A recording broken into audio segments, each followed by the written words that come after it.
سلام، ورځ مو په خیر. زه مرهون یم. تاسو د راځئ چې پښتو زده کړو د سلسلې یو بل درس ګورئ. موږ نن په خپل درس کې د پښتو ژبې د اعدادو په اړه تاسو ته معلومات درکوو. په پښتو ژبه کې د نورو ژبو په څیر د اعدادو لپاره یو خاص سیستم موجود دی چې د هغه سیستم په پام کې نیولو سره د پښتو ژبې د شمیر او اندازې لپاره تاسو کولی شئ چې د هغه عددونه استفاده کړئ. پښتو ژبه د خپلو ګرامري او د خپلو نورو اصولو له مخې چې په ژبه کې موجود دي د پښتو ژبې اعداد په درې برخو باندې ویشل کیږي. لومړی اصلي اعداد دي چې په ګانګریټي توګه یوازې اعداد د خپلو شمیرو یا د خپلو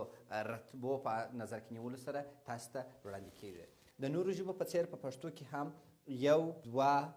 درې، څلور، پنځه، شپږ، اووه، اته، نه، لس تر لسو پورې حساب یوازې او ځان ته راځي. دغه کټګورۍ چې تاسې وینئ درې کټګورۍ چې تقریبا تر دېرش پورې راځي ځان ته یو خاص مشخصات لري، نو په دې اساس موږ دغه دېرش سره شمېرې تاسو ته دلته وړاندې کوو. یولس، دولس، دیارلس، څوارلس، پنځلس، شپاړس، اوولس، اتلس، نولس، شل. یوویشت، دوهویشت، درویشت، څلرویشت، پنځهویشت، شپږویشت، اووهویشت، اتهویشت، نهویشت او دېرش. تر دغه ځایه پورې تر دېرشو پورې اعداد په عمومي توګه کمداسې اصول او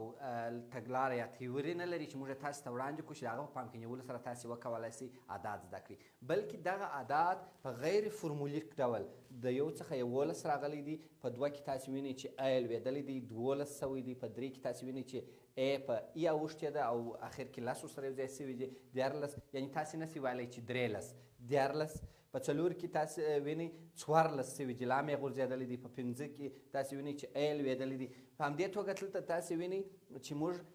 شل په ویشت باندې اړوو چې دا یو خاص د پښتو ژبې د اعدادو یو خاصه مشخصه ده چې موږ بغیر د دې چې یو خاص فرمول ولرو یا شل ووایو یو شل نسو ویلی، دوه شل نسو ویلی، ځکه دا د پښتو ژبې یو خاص جوړښت دی. په دې اساس ویشت ورسره راځي. یو ویشت، دوه ویشت، درویشت، څلرویشت، پنځهویشت، شپږویشت، اووهویشت، اتهویشت، نهویشت او دېرش. دا تاسې دلته متوجه کیږئ چې ویشت ورسره یو ځای سوي دي، مګر له دې وروسته چې هر عدد راځي هغه صرف یو اصلي عدد، یو د هغه عدد هغه اصلي بل عدد چې ورسره راځي. مثلا دېرش تاسې کولی شئ یو دېرش، دوه دېرش، درې دېرش، څلور دېرش، پنځه دېرش، شپږ دېرش، اووه دېرش، اته دېرش، هغسې ټوله تاسې صرف د هغه لسو عددو څخه یو عدد رااخلئ ورسره اضافه کوئ. بیا تاسې وینئ چې څلوېښت، یو څلوېښت، دوه څلوېښت، درې څلوېښت، څلور څلوېښت، پنځه څلوېښت، یعنې یو اصلي عدد راخلئ، یو د هغه لسو عددو څخه یو عدد راخلئ او یو هغه غټ رقم. پنځوس همداسې یو پنځوس، دوه پنځوس، تر پنځوس شپېته کې هم یو شپېته، دوه شپېته، درې شپېته، په اویا کې هم یو اویا، دوه اویا، درې اویا. کیدای شي لږ لږ تفاوتونه راسي، مګر هغه تفاوتونه یا لهجوي دي یا په مجموعي توګه ځینې خاص فونولوژیکي مسایل دي چې موږ یې دلته د بحث څخه ځکه تېرېږو چې هغه یو ګرامري او ډېره لوړه مسله ده. نوي هم په همدې توګه یو نوي، دوه نوي، درې نوي، یعنې یو د هغه اولو لسو اعدادو څخه او یو د غټ رقم څخه. بیا چې کله سل ته راسو په پښتو ژبه کې داسې نه دي لکه د نورو ژبو چې یوازې سلو دوه، سلو درې ویل کېږي، یو سلو دوه، یو سلو درې ویل کېږي، په دې اساس چې یو باید حتما ورسره وي. بیا چې کله 200 ته رسېږي 203، 204، 205، بیا چې 300 ته رسېږي هماغسې درې صرف 100 ورسره یو ځای کېږي او دا عدد ویل کېږي. بیا همداسې تر زره پورې. یو شی چې په پښتو ژبه کې تاسې باید ورته متوجه شئ هغه دا دی چې په پښتو ژبه کې همیشه عدد لومړی کوچنی رقم ویل کېږي بیا غټ رقم ویل کېږي. چې دلته زه تاسې ته په مثال کې درښیم. مثلا 0.996، 900 غټ رقم وویل شو، 9 اول 6 ویل کېږي بیا 9 9، یا مثلا 55 اول 5 ویل کېږي وروسته عدد بیا غټ رقم، یا مثلا 50 تاسې ګورئ چې 50 کې اول صفر دی نو په دې خاطر، یا مثلا 19. اوس دا عدد موږ داسې وایو 0.996 یا 996، 55، 50، 19، یعنی اول کوچنی رقم ویل کېږي بیا غټ رقم، مګر کله چې تر سل واوښته خبره بیا اول غټ رقم ویل کېږي بیا بیرته راځي کوچنی رقم ته. یا مثلا 0.990، 0.0 اوه اتیا، اوه اتیا یعنې تاسو ګورئ اول کوچنی رقم ویل کېږي بیا غټ رقم مګر که چیرې تر سل واوښته یعنې په سوونو کې شوه خبره بیا چې ویل کېږي اول غټ رقم ویل کېږي 0.9 یا مثلا دلته تاسو ګورئ 0.8 صفر 14 9 3 یا مثلا ښه مثال یې دا کېدای شي 0.3 ګورئ اول تر ټولو غټ رقم 0.3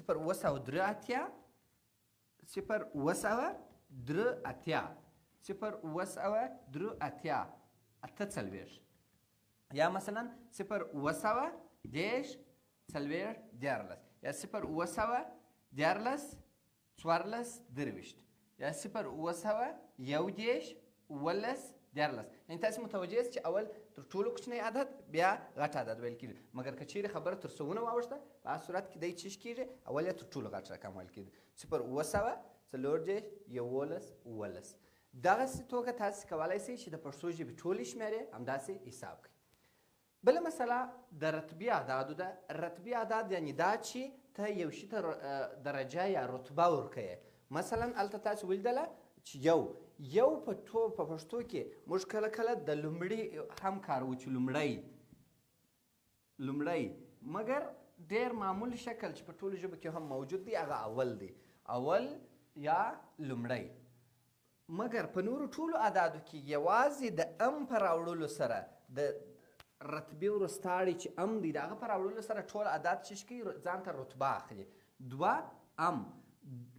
الف په دې خاطر لوېدلی دی چې دلته دوه واولونه په پښتو ژبه کې چې کله دوه واولونه څنګ پر څنګ سره راسي نو په دې وخت کې چې کېږي یو واول لویږي او یو دانه پاتېږي دلته تاسو ګورئ ا او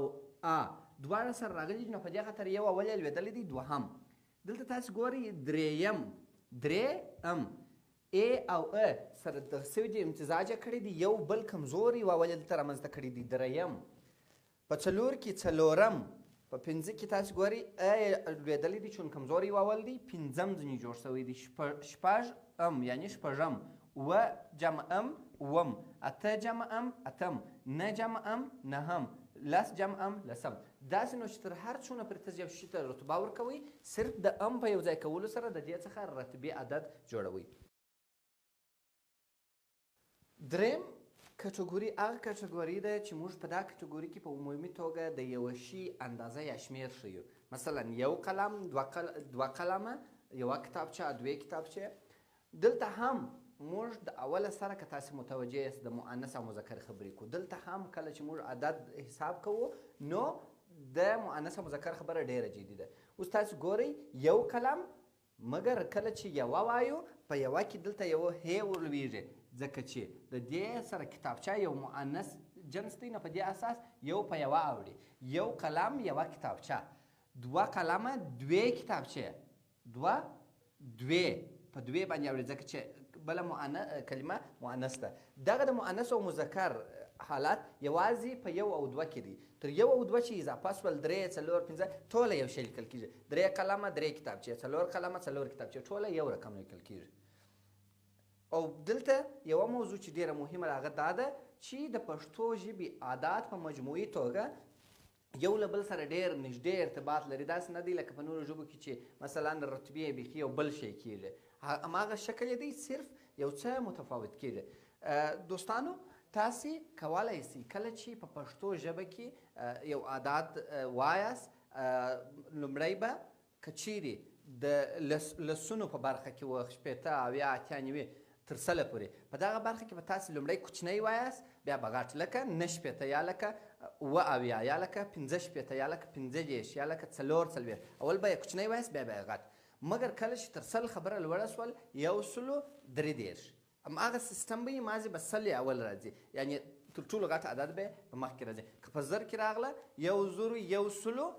درې څلوېښت یا دوه زره درې سوه درې څلوېښت دا څه شي کېږي